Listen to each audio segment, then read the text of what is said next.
It's going to be a fun day. Do me a favor, put your phones on silent so that we can make sure that we don't disturb this day.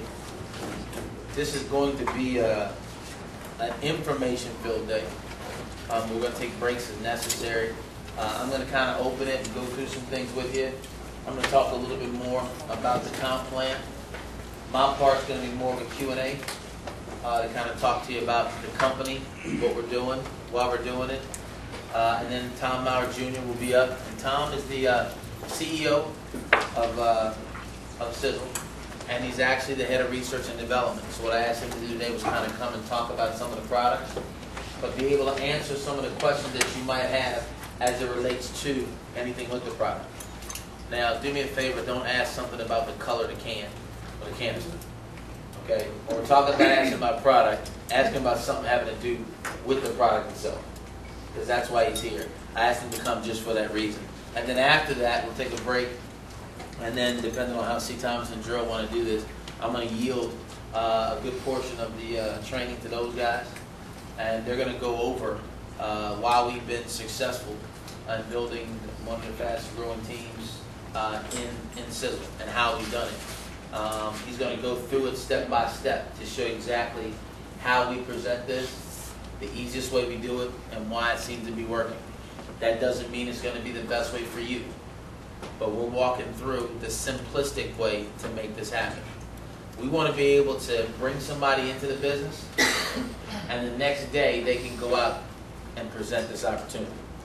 That's how simple we want to keep it. Now, our business opportunity meetings different. They should be to a certain extent, but the main portion, when you're doing a taste and talk, when you're doing your one-on-ones, they should be simple, guys. And it shouldn't be a money pitch. That's a piece of it. The bottom line is we have an opportunity. We want to get you started.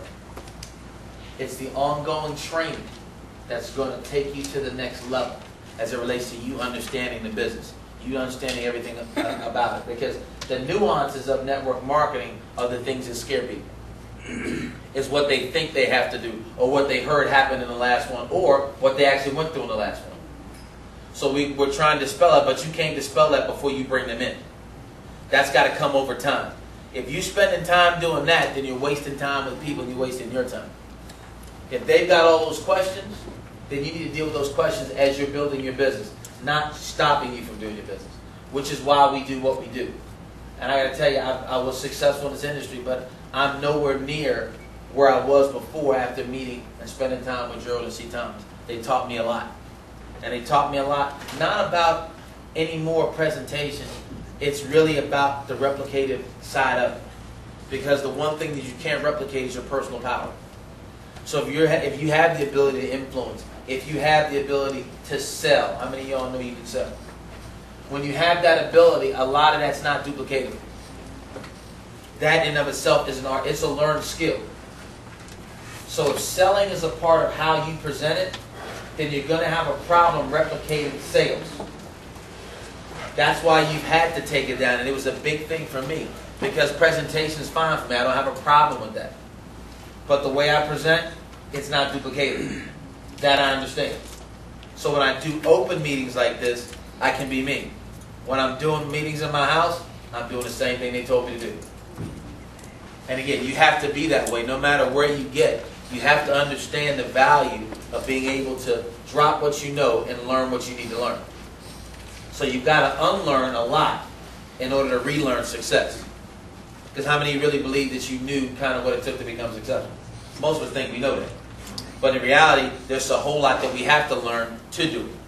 And there's a piece of it. So don't discount your personal power, because it makes you who you are. And over time, it will separate and it will literally rise you to the top. But that's not what you're here for. You're here to make sure that when you're not around, the business is still being moved forward. That's the whole key. Why get into a business that you have to constantly monitor? Create a business that all you have to do is check on. You can't do that unless you're willing to replicate what it is you're doing. And I'm telling you from personal experience, these two gentlemen have helped me tremendously when it comes to making these things replicatable. Motivating people for me is not a problem. I believe I can do that with the best of them. There's no two ways about it. I believe I can get somebody in a room talk to them, and have them motivated. The key is when you get out, can you go and do what you just got excited about? That's the thing. Because the first thing they're going to think is they have to do it like you. That's going to kill half the folks going out there doing it. You've got to give them something. So they're going to simplistically show you that.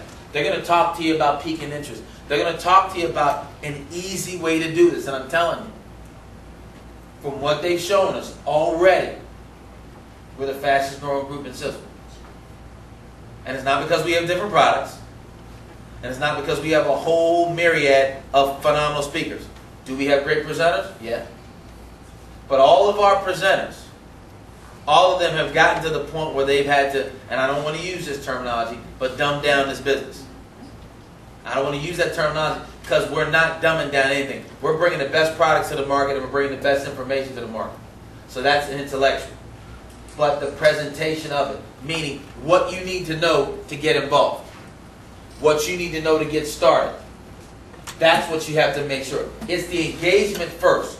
Once you get them engaged, then you can teach them and train them. I'm an ex-pro basketball player. I didn't know everything about basketball the first day I picked one up. I got excited about the game and I started going out and playing it. Once I started going out and playing it, then I began to study. And as the levels grew and as the competition grew, now the time I had to spend, the work I had to put in, was going to decide whether I went from this level to the next level or not. That was the whole key. But it didn't take me to know the rules. It didn't take me to know, because when I go teach basketball, the first thing I ask kids is how tall is the basket. 9 out of 10 of them can't tell me. I ask them how far the free throw line is from the basket. They can't tell me. They can't tell me where it's measured from. They can't tell me the length and width of the basketball court. They can't tell me how big the basketball is. They don't even know the two basketballs fit through the hole at the same time. They have no idea. They have no idea the rules, don't know who started it, where the game started, have no idea who the first African American was, and I usually do a lot of these in minority settings. Have no idea, but they love the sport. I'm trying to get you to see that it doesn't take a lot for folks to engage. They don't know half the rules of the game, but they're playing it all the time. So why would people need to know everything before they get involved in it? The problem is you made it too complicated, and now they have more questions than they have excitement. And that's what you have to get rid of. And these guys have really streamlined that. Thomas C. Thomas called me one day and said, Coach, I need you to call this number and do this 2-minute script. I got the script, you read it. I did it.